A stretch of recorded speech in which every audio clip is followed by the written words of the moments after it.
Hello guys, welcome back to this channel. In this today's tutorial, I'm going to show you how you can create glowing eye effect using Picsart. Okay, let's get into it guys. Here I have opened my Picsart, and first of all, I'm going to choose a photo. I'm going to create glowing eye effect for this photo, and if you want to create the glowing eye effect, we can scroll all the way to the right until we find the lens flare option. Okay, and you can choose the type of the lens flare you want to apply to your eyes, and for example I'm gonna go with this one. Okay, and you can place it on your eyes. Wait, I'm going to zoom in to make it easier.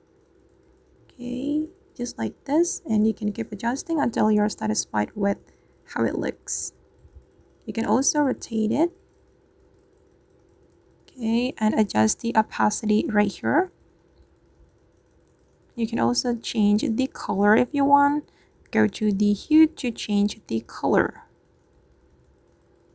Okay, and you can also change the blending mode like this. Once you're done, you can click on the check mark, and this is the result.